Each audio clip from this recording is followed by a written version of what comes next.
what's up guys? Welcome back to my channel. Today's video, let's talk about abortion with what's happened in recent news. So first of all, we need to define things. So when does life begin?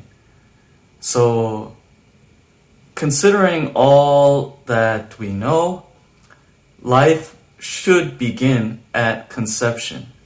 So when the egg and the sperm meet and then it forms an embryo, that is when life should be defined as beginning.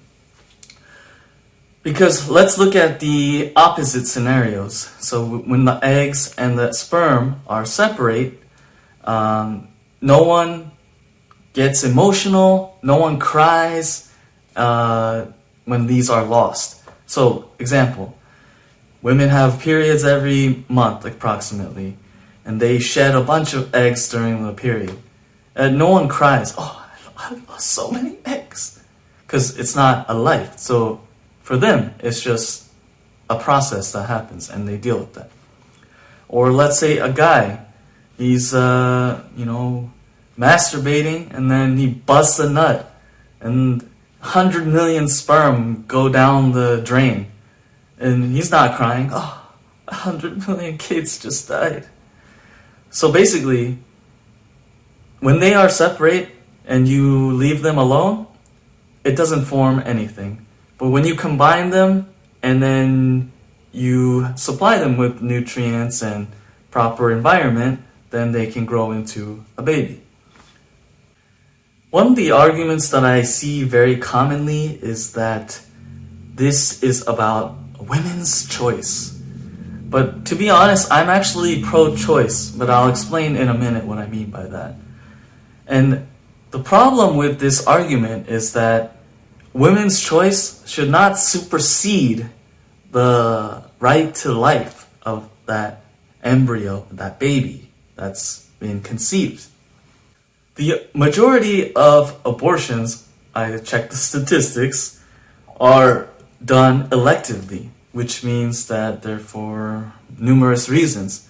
And then 1% to 1.5% are done for cases of rape and incest. So although these scenarios are horrible, I don't think the bad scenario justifies killing a life. This baby, this embryo, if they could talk, they might say, hey, I want to live.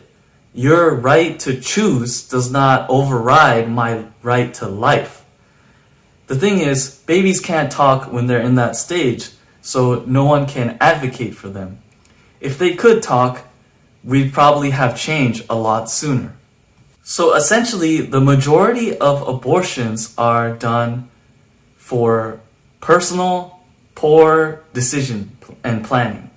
So what that means is you have choices, as many forms of birth control, condoms, but they are using abortion as the last line of birth control, which is not good, because other forms of birth control are to be preventative so that they take care of things before this conception stage happens. So I mentioned that I was actually pro-choice. What I mean by this is actually that women have choice, but I don't think that one of the choices should be to kill someone else just because you don't like it or it's inconvenient to you or it's a financial burden to you.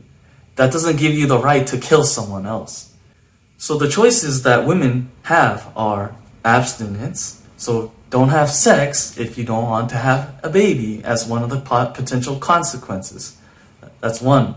Or if you do choose to have sex, use the many forms of birth control and be smart and plan ahead.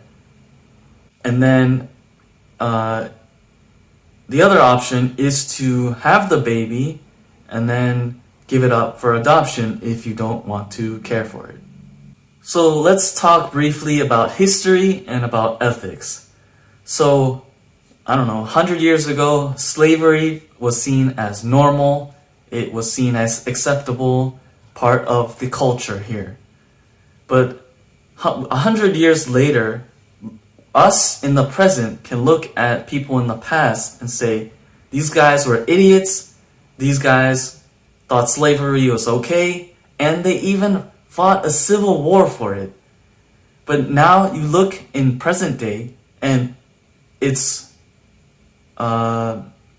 was clearly not the right thing to do at that time.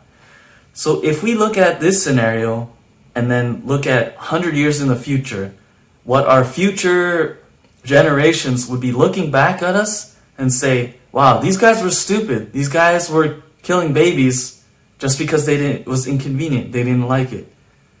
So if you put this in perspective from history and the future, we're definitely on the wrong track about abortion in the current state.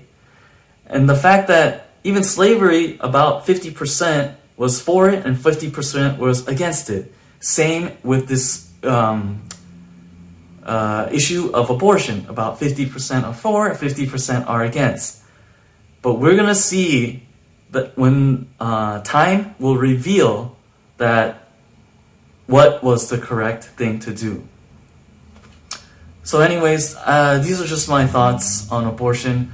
One thing I would say is that, yes, in certain rare cases, maybe there's need for medical abortions. I think that we should, if there is a embryo baby, and that's a threat to the mother's life, I think we should prioritize the life that is already living rather than the one that is potential for life. But in rare cases, medical abortion, sure, sometimes you need to do it to save someone. But this is also very, very minute and very rare.